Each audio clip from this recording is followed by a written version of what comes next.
Welcome to another video with Ellie and Lucas. Today we will be talking about things that we have learned from Germany that we will take back with us to the US. Before we get started, don't forget to like, comment, and subscribe below, and liking the video would be the greatest gift you could give to us. Roll the film!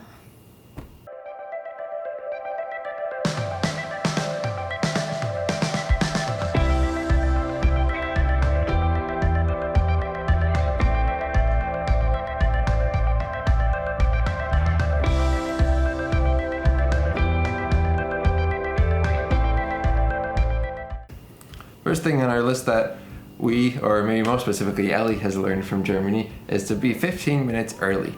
And that's because, as you probably realize, in general in Germany, being punctual is very important, and it is very important to everyone else that you arrive on time so that everything works very smoothly.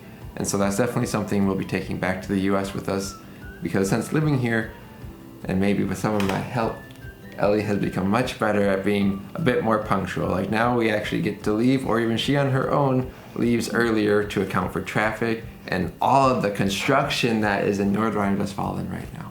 It's ridiculous, really. So much construction. It's like we're in Wisconsin.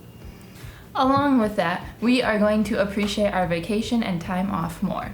This is a huge thing because in the US I kind of had this mentality that you needed to be working all the time and you always had homework and schoolwork, and it was just so much work. But now I've started taking time off here. This is probably 10 years later. When I feel a bit overwhelmed or burnt out, I'll just take a day off for my personal health.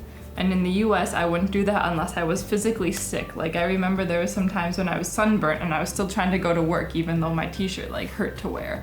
It was terrible. And so I took my work home and worked from home, and I just should have taken a day off. So we have learned here in Germany to be more appreciative of our time off, and in the US, we will take more time off for ourselves and our mental health.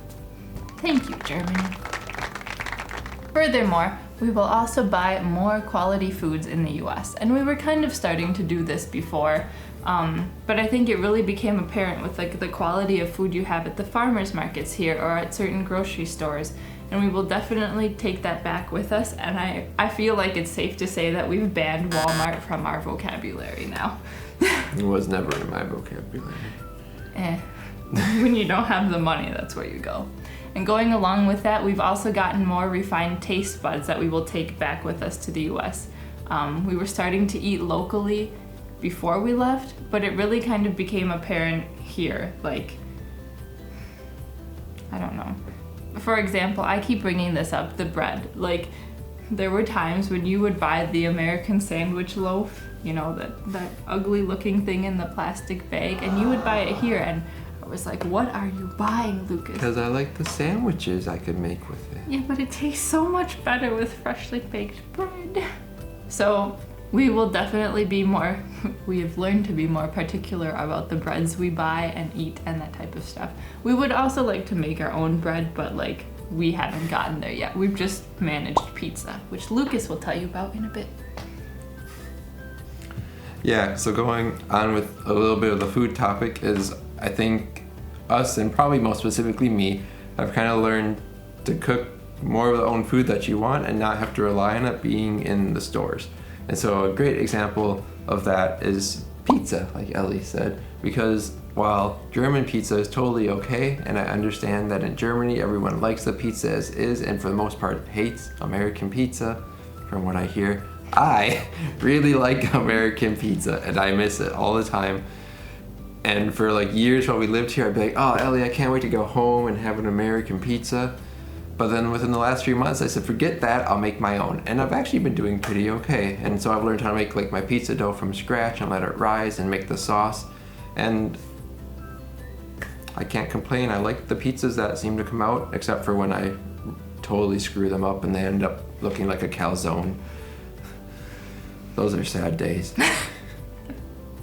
But yeah, so because of that, I've learned that if there's food that I want, I really can just figure out how to make it. It takes some trial and error, but it's so much better than having to go buy it. And so going back to the US now, I don't need to go to a pizza store, to the pizza bakery shop, whatever, and pay $15 for a US pizza that's like this big, when I can just pay probably like, you know, a couple dollars for the flour and make a properly sized pizza that's good for just me. I'm so proud of you. It's taken so long to work this thinking into your head.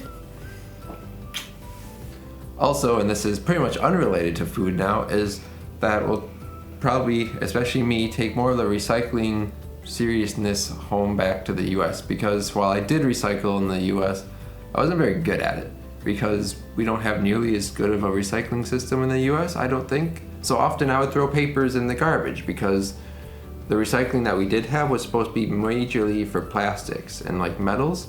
So what do you do with all the paper? So I threw it in the trash. But here I like that Germany has a bin for garbage, a bin for paper, and a bin for plastic. It makes it super clear and there's no confusion. I know exactly what goes where.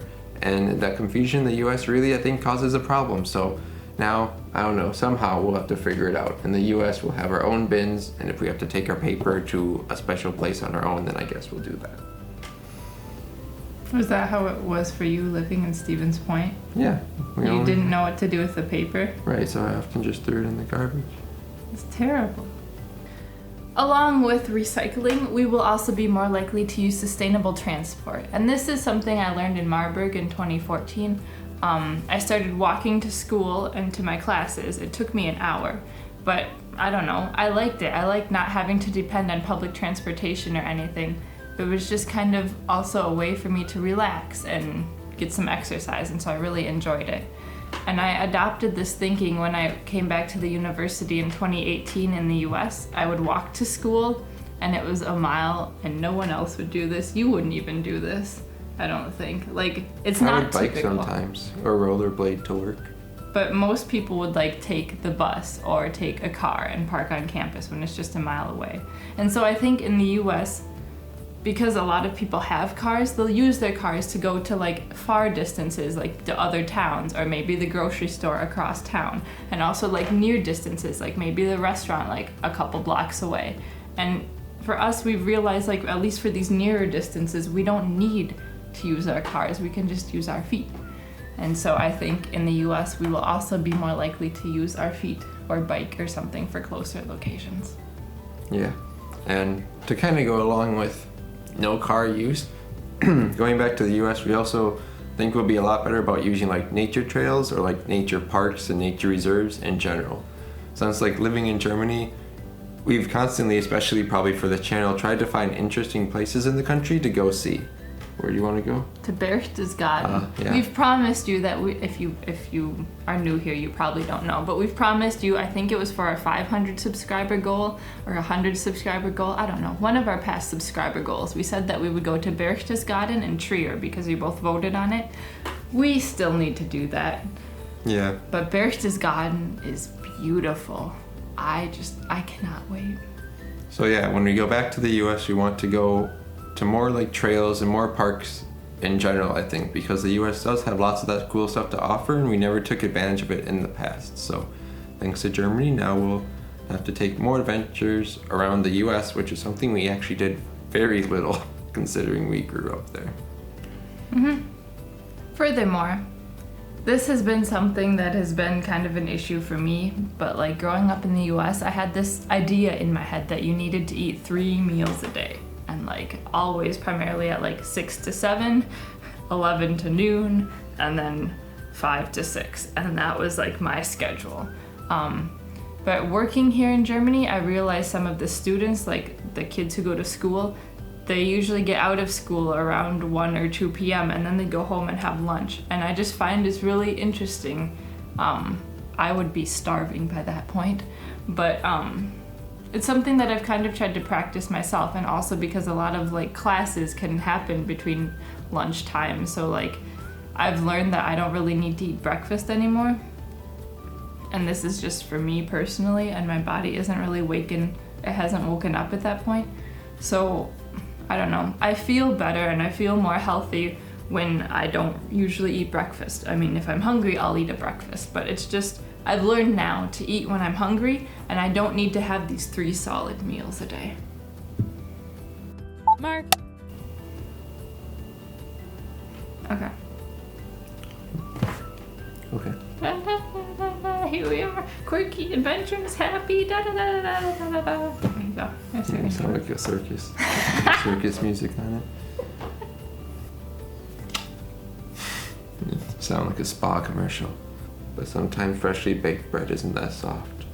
Although now I found the kind that I like, but I forget what it's called right now. The Plattstuten Yeah, or the Plattstuten. Merbeschstuten. Yeah. That stuff's delicious, but I would never sully that with some other ingredients on it. That bread is all good on its own. So those are our 8 things that we'll be taking with us back to the US that we've learned thanks to Germany. For sure, some of them are really kind of simple, but some of them are also like, they take a little bit more practice, and I don't think unless you lived in Germany or like countries like Germany that you'd really like drive home these new habits. So we're really thankful to have learned them. With that being said, like Ellie said in the beginning, make sure to like, comment, and subscribe below if you haven't done any of those. Especially like if you enjoy the videos, giving us likes helps us the most on YouTube and helps YouTube know to show us off to more people so more people can enjoy our content too. With that, we're gonna think about to go eat now because Ellie isn't sure if it's lunchtime yet at 11 o'clock. I don't know if I'm hungry. I have pizza to make. I had 3 waffles this morning. Waffles. Ta-ta.